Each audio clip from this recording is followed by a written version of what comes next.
बिस्मिल्लाहिर्रहमानिर्रहीम अस्सलाम वालेकुम। आज हम जिस स्कॉलरशिप के बारे में बात करने जा रहे हैं वो university of Verona Italian university है। ये स्कॉलरशिप ऑफ़र कर रही है। वैसे तो Italian university self scholarship offer नहीं करती, लेकिन कुछ जो चंद हैं उनमें से एक यूनिवर्सिटी ऑफ वेरोना भी है और इसकी रैंकिंग भी काफ़ी अच्छी है। अंडर 1000 में है और 1000 में नहीं, अंडर 800 में है। और उसके बाद हम इस स्कॉलरशिप के टोटल जो स्कॉलरशिप की तादाद है वो 31 स्टूडेंट्स की है। सिलेक्शन के चांसेस इसमें इस यूनिवर्सिटी में बहुत ज़्यादा हैं। इट्सेल्फ अगर आपकी स्कॉलरशिप नहीं होती है लेकिन आपके एडमिशन के चांसेस सबसे ज़्यादा हैं, क्योंकि ये इस साल 2025-2026 में टोटल 3000 स्टूडेंट को अकोमोडेट करेगी इस साल। और ये उनमें से 31 स्टूडेंट को सपोर्ट करेगी। और ये जो सपोर्ट है इन अ सेंस ऑफ स्कॉलरशिप वो हम नीचे चलेंगे वो किस तरह से ये दे रहे हैं।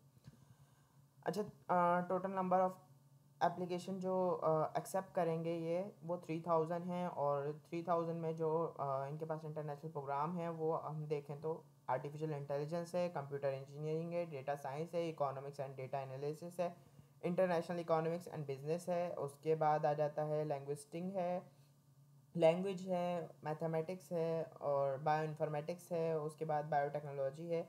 और इसी तरह इनकी सीट्स की तादाद भी लिखी हुई है कि आर्टिफिशियल इंटेलिजेंस का जो इनका डिपार्ट है वो 312 एप्लीकेशन को एक्सेप्ट करेगा। और उसके बाद कंप्यूटर इंजीनियरिंग 373 सीट्स देगा स्टूडेंट्स को, इंटरनेशनल स्टूडेंट को, नॉन यूरोपियन। ये इनमें यूरोपियंस की बात नहीं हो रही, नॉन यूरोपियंस की बात हो रही है।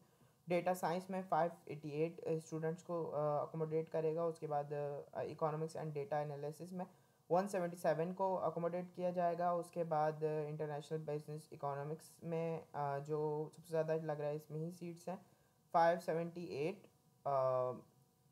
बल्कि डेटा साइंस में ज़्यादा हैं 588। उसके बाद लैंग्वेज में 161, उसके बाद लैंग्विस्टिक में 170, उसके बाद मैथमेटिक्स में 184, बायो इन्फॉर्मेटिक्स में 71 और बायोटेक में 387 सीट्स हैं जो ये इंटरनेशनल नॉन ईयू स्टूडेंट्स को ऑफ़र कर रहे हैं। उसके बाद ये अपना प्रोसीजर बता रहे हैं। उसके बाद इनको जो वीज़ा, अगर आपके पास वीज़ा नहीं आए, आप नहीं आए तो आपका एडमिशन कैंसिल भी हो सकता है, इन्होंने साफ साफ लिखा हुआ है। तो उसके बाद नीचे चलते हैं एडमिशन रिक्वायरमेंट्स। उसके बाद एडमिशन रिक्वायरमेंट में इनके पास मिनिमम 3 ईयर बैचलर डिग्री होनी चाहिए और फॉरेन इक्विवेलेंट डिग्री होनी चाहिए। उसके बाद बात करते हैं इंग्लिश लैंग्वेज। और इसमें आप डिफरेंट आपके पास सर्टिफिकेशन है वो कर सकते हैं नॉलेज ऑफ इंग्लिश लैंग्वेज के लिए। उसके बाद आप इसकी जगह इंग्लिश प्रोफिशेंसी भी सबमिट करा सकते हैं। एडिशनल डिग्री प्रोग्राम के लिए, हर डिग्री प्रोग्राम के लिए अलग ही इनका क्वालिफ़िकेशन का सीन है कि उसको क्वालिफाई करने के लिए आपको इंग्लिश लैंग्वेज की ज़रूरत है कि नहीं, तो वो आपको इन्होंने लिखा हुआ नीचे मज़ीद। अच्छा, 30 जून 2025 तक आप ग्रेजुएट हो जाने चाहिए। उससे पहले मतलब आप अप्लाई कर सकते हो, लेकिन जो आपका जो अगर आपके पास डिग्री नहीं है लेकिन आप 30 जून से पहले ग्रेजुएट हो जाते हो तो आप इसके लिए एप्लीकेबल हो, आप अप्लाई कर सकते हो। उसके बाद एप्लीकेशन का जो क्राइटेरिया है वो इधर ही लिंक प्रोवाइड है, मैं ये डिस्क्रिप्शन में दे दूँगा। आप यहाँ से जाकर लिंक को विज़िट कर कर अपना ऑनलाइन प्रोसीजर फॉलो कर सकते हैं। प्रोसीजर सबका ही सेम होता है, जैसे मैंने पहले अपनी वीडियोस में बता दिया है वो सेम ही होता है। और उसके बाद आपको स्कैन पासपोर्ट की कॉपी चाहिए। उसके बाद copy of your 3 years university degree, minimum 3 years of university degree. मतलब आप अगर एशिया में हैं तो यहाँ पर ज़्यादातर 4 ईयर बैचलर डिग्री होती है। उसके बाद एकेडमिक ट्रांसक्रिप्ट इन इंग्लिश। उसके बाद आपको अपने ECTS क्रेडिट्स इक्वलेंट करने हैं वो, क्योंकि हम यहाँ पर क्रेडिट्स होते हैं और यूरोप में ECTS होते हैं, वो आपको इक्वल करने पड़ेंगे। उसके बाद CV, उसके बाद cover letter, certificates and language certificate, वो आप पर मतलब आपकी डिग्री पर बेस करेगा कि आपको नीड है कि नहीं। उसके बाद अदर क्वालिफ़िकेशन ऑप्शनल में है, ये सब कुछ आपको रिक्वायर्ड है अपना फॉर्म प्रोसीड करने के लिए। अच्छा, नीचे एडिशनल इन्फॉर्मेशन दी हुई है, ईरान और अफ़गानिस्तान के जो स्टूडेंट्स हैं उनके लिए डुओलिंगो सर्टिफिकेट भी एक्सेप्टेड है। तो उसके बाद अच्छा, एक और चीज़ ये लिखी हुई है कि जिसके पास 2 इयर्स बैचलर डिग्री है तो वो उसकी मास्टर डिग्री भी इंक्लूड होगी for applying master in university of Verona. उसके बाद लेटर ऑफ प्री एडमिशन आपके पास होना चाहिए डिग्री प्रोग्राम के लिए 2024 और 25 का आपके पास सीन है। उसके बाद वैलिड पास वीज़ा होना चाहिए। उसके बाद प्री एडमिशन सिलेक्शन प्रोसीजर ये पूरा बता दिया है कि किस तरह से ये सिलेक्ट करेंगे, प्री एडमिशन डेडलाइन और ये सब कुछ। इनकी डेडलाइन देखें, 17 फरवरी को ये ओपन हुई है और 17 मार्च तक ये चलेगी। और उसके बाद अगर किसी ने सबमिट करा तो एक्सेप्ट नहीं किया जाएगा। अगर आपको कोई प्रॉब्लम है तो आप इनकी ईमेल पे जाकर इमीडिएटली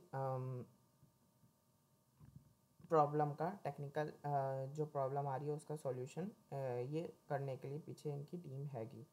उसके बाद सपोर्ट एंड बेनिफिट जो स्कॉलरशिप दे रहे हैं वो 31 स्टूडेंट्स को देंगे, जिनमें से जो इन्होंने इस तरह तरतीब दी है कि आर्टिफिशियल इंटेलिजेंस में 4 स्कॉलरशिप हैं, कंप्यूटर इंजीनियरिंग में 3 हैं, डेटा साइंस में 4 हैं, उसके बाद डेटा एनालिसिस में 3 हैं, उसके बाद इकोनॉमिक्स में आपको 4 दी जा रही हैं, लैंग्वेज में आपको 2 दी जा रही हैं, लैंग्विस्टिक में आपको 4 दी जा रही हैं, मैथमेटिक्स में 2 दी जा रही हैं, बायो इन्फॉर्मेटिक्स में 2 दी जा रही हैं और बायोटेक में 3 दी जा रही हैं।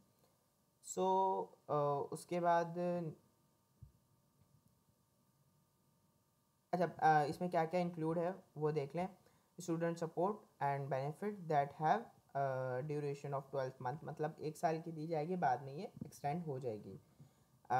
वो आपकी रिज़ल्ट पर बेस करेगा कि आपका फर्स्ट ईयर का रिज़ल्ट क्या है, इस तरह से एक्सटेंड हो जाएगी sir. Exemption of tuition fee हो जाएगी, free meal per day from university canteen और उसके बाद अकोमोडेशन, ये सब कुछ ये आपको देंगे। अच्छा, एक और चीज़ है कि इस स्कॉलरशिप के साथ आप रीजनल स्कॉलरशिप या इटालियन गवर्नमेंट स्कॉलरशिप भी अप्लाई कर सकते हैं। वो इसका यूनिवर्सिटी रीजनल स्कॉलरशिप या इटालियन गवर्नमेंट स्कॉलरशिप से कोई वास्ता, कोई लेना देना नहीं है। तो ये एक अच्छी एज है। तो उसके बाद डिफरेंट इंफॉर्मेशन है जो आप रीड कर सकते हैं, मैं जल्दी जल्दी चलता हूँ। उसके बाद एप्लीकेशन का प्रोसीजर और स्टूडेंट सपोर्ट किस तरह देंगे, रैंकिंग लिस्ट। सबसे पहले इन्होंने बोला है कि हम रैंक किस तरह करेंगे। रैंक किस तरह करेंगे कि आप अगर 2 स्टूडेंट के अगर सेम मार्क्स आ गए उस स्पेसिफिक डिग्री, क्योंकि इनको 4 बंदों को सिलेक्ट करना है फॉर एग्जांपल आर्टिफिशियल इंटेलिजेंस में, और 2 स्टूडेंट ऐसे आए हैं जिनकी सेम नंबर आ गए, सेम स्कोर आ गया, तो ये सबसे पहले प्रेफरेंस उसको देंगे जिसकी एज कम होगी। तो ये एक अच्छा है कि ये यूथ को ज़्यादा मोटिवेट कर रहे हैं टू अप्लाई हेयर।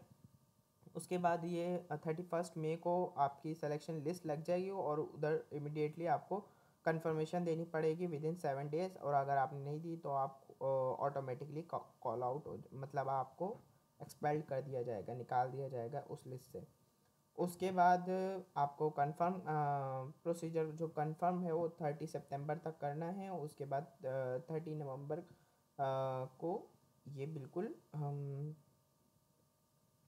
आपका प्रोसेस आगे चलेगा। अच्छा, उसके लिए आपको पहले सबसे पहले अपनी इनरोलमेंट करा प्री इनरोलमेंट यूनिवर्सिटी पे करवानी है। उसके बाद अगर कोई आपको फर्दर इन्फॉर्मेशन चाहिए तो आप इस लिंक पे जाके भी कनेक्ट कर सकते हैं। तो ये full process personal personal data process of personal data, मतलब आपको अपने डॉक्यूमेंट को ट्रांसलेशन और ये सब कुछ इन्फॉर्मेशन इन्होंने दी हुई है। इसको आप एक दफ़ा गो थ्रू कर लेगा। टाइम की किल्लत की वजह से मैं इसको ज़रा सा सही से एक्सप्लेन करने की बजाय आप खुद इसको पढ़ लें तो ज़्यादा आपको गाइडेंस मिलेगी। तो ये सब कुछ था। आप होप ये आप इस स्कॉलरशिप को ज़रूर अप्लाई करेंगे। बहुत अच्छी अच्छी स्कॉलरशिप है, बहुत अच्छी अपॉर्चुनिटी है, क्योंकि इटालियन यूनिवर्सिटी इट्सेल्फ स्कॉलरशिप नहीं देती, क्योंकि वहाँ पे रीजनल स्कॉलरशिप बहुत सारी होती हैं, गवर्नमेंट स्कॉलरशिप बहुत सारी होती हैं। तो इस वजह से ये वो उन चंद यूनिवर्सिटी में जो यूनिवर्सिटी स्कॉलरशिप इट्सेल्फ भी देती है, और ये इस यूनिवर्सिटी स्कॉलरशिप के साथ आप रीजनल स्कॉलरशिप भी अप्लाई कर सकते हैं। और ये बहुत अच्छा, मतलब एक मेरिट बेस्ड स्कॉलरशिप प्रोवाइड कर रहे हैं। तो उम्मीद है आप इस स्कॉलरशिप पे अप्लाई करेंगे यूनिवर्सिटी ऑफ वेरोना में, और होप आपकी सिलेक्शन होगी। तो मुझे दुआओं में याद रखें। अल्लाह हाफ़िज़।